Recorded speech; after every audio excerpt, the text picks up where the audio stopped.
Hello everyone and welcome to this video. In this video, we are going to talk about GTIN. Basically, GTIN stands for Global Trade Item Number. It is a unique and universally recognized identifier for products used in retail and e-commerce. GTINs are part of the Global Standards Management process and are administered by GS1, a global standard organization that are designed to facilitate the efficient and accurate tracking of the product throughout the supply chain and in retail transactions.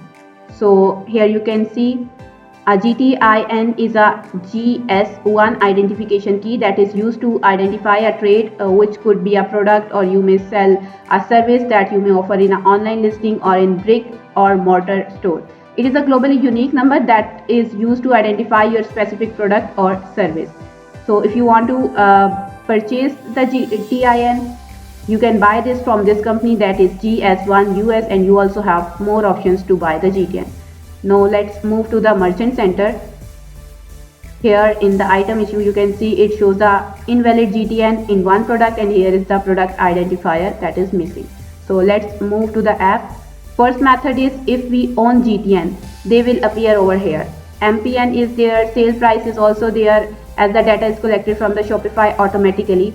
So you can see the first way is, if you don't have the GTIN, what we will do, we will simply have to unmark this option, and we will click on no in the product identifier. It means that we are not going to send your information, and if you mark these, then we have to explain Google that our products on GTIN and here is its barcode. So from where we get the barcode? Here in the product, we have to click on bulk edit. In columns, you will see the barcode, click on it.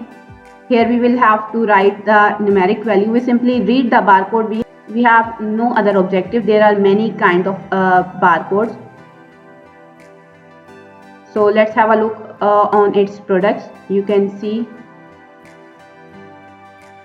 ISBN, UPS, GTIN. If you own any of these barcodes, we will send this to Google and Google will track it itself. Make sure if you are purchasing GTIN, it must have the exact number that meets a particular standard. Brand owner already have this. The issue is with the drop shipper, so they must restrain from sending this. Instead, they should go with the global format. In this way, your GTIN problem will be resolved. Whenever same issue happens with our clients, we solve it likewise, as we have already provided the settings in our app that we just ask them to resync so their issue get resolved.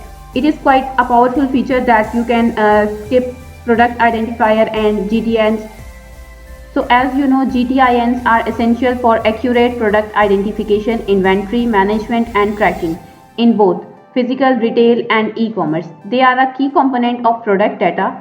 I hope you have got the idea that how to fix invalid value, and I hope you will enjoy the experience. Do share your feedback. Don't forget to like this video and subscribe to our channel. Thanks for watching. Have a good day.